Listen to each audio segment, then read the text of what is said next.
Welcome to Squat Rex. Tonight we're going to talk about breathing and what it means to stay tight while squatting. A common squatting problem is staying tight throughout the entire range of motion.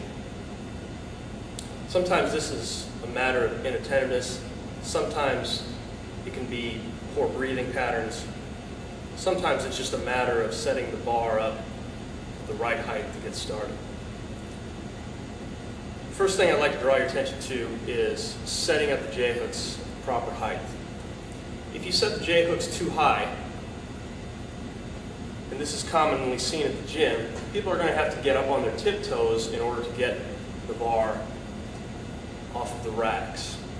What usually happens is then the bar is not going to be properly placed on their back, and they're going to be unstable to begin with.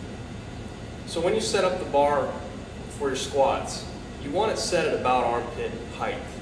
This usually should set you in a good place for low bar squatting. For high bar squatting, you might be able to go a little bit higher. But generally speaking, it's going to be better for you to start a little bit on the low side rather than on the high side. When you're squatting, you want to make sure that your whole body is tight. What I mean by that is your whole body should be almost readying itself for a punch. If you're squatting with maximal weights, you have to be prepared. If you start out loosey-goosey, you're asking for injury. In most squatters who have this tendency to shake and be loosey-goosey as they're setting up for their squat, one thing that you can remind them of is to just stay tight, flex that stomach, prepare for a punch. This should cure most of those issues. If you can imagine that you are readying yourself for a blow to the gut, you're not just going to tense your stomach.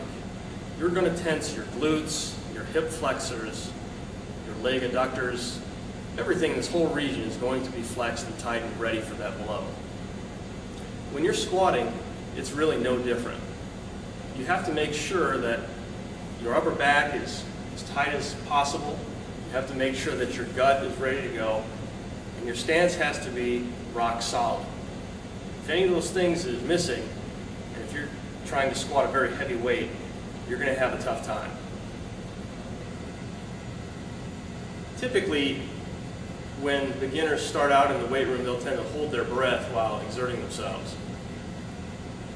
In the 80s, when I was spending a lot of time reading bodybuilding magazines, they told you to exhale on the exertion and to inhale on the eccentric part of the lift. This is a decent rule of thumb.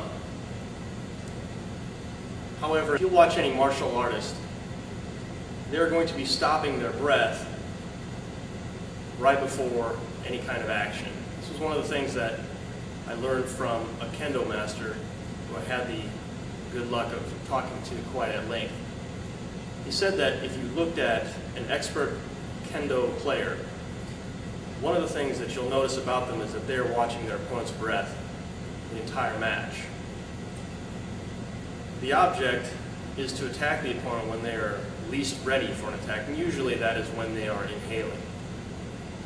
It is when you are exhaling or when you're holding your breath that you are going to be ready for action, when you are going to be actually executing some kind of action. It's the same thing when squatting.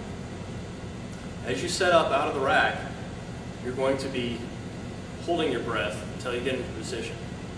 Then you're going to take in a deep breath, and on the eccentric, you'll be holding that breath.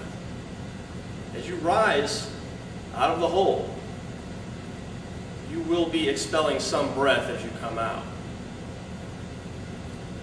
In the martial arts, there's what's called ki.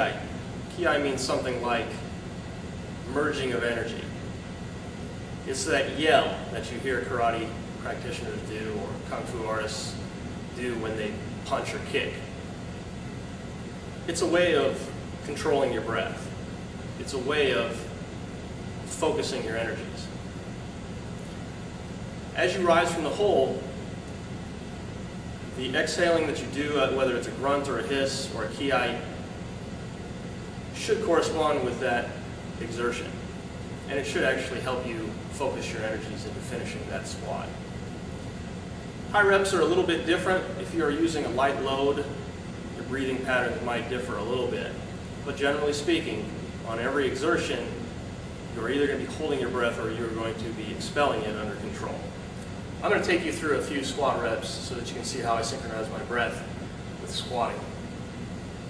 First thing I'm going to do is I'm going to set myself up under the bar as tight as possible.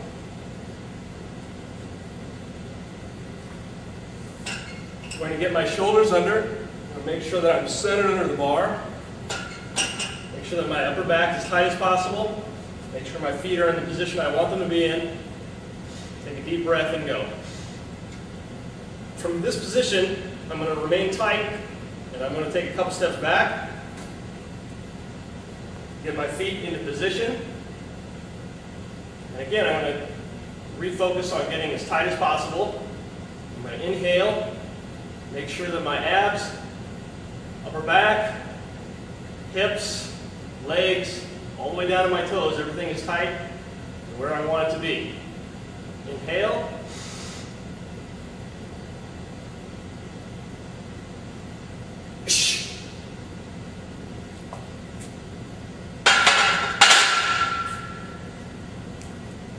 Now the hissing at the end was a little overdone, just so that you could tell where that breath was coming. Next set's a little heavier, but the technique should be exactly the same. And when you're warming up, you want to make sure that every repetition is exactly the same. If you're working on technique, you probably want to keep the sets high and the reps low. Doing high rep sets is probably not the best way to improve your form.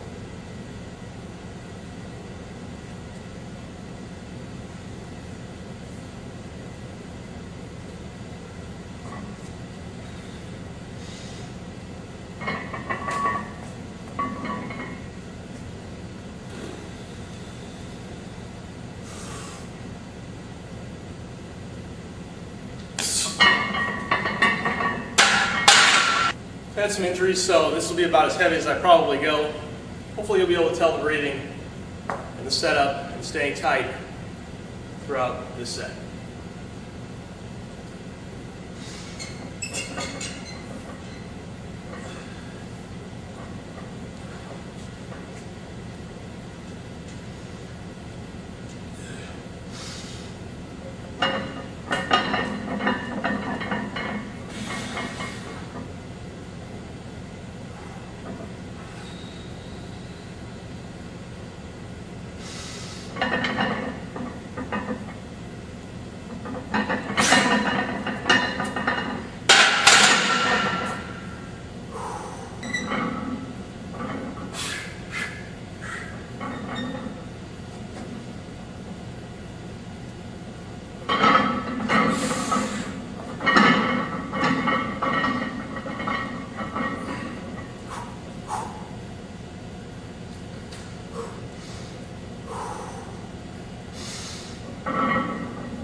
Well, there you have it. Through the magic of technology, you missed my miss with 405, and you got to see me make it. I'm pretty happy with that set, considering where I'm at with my training.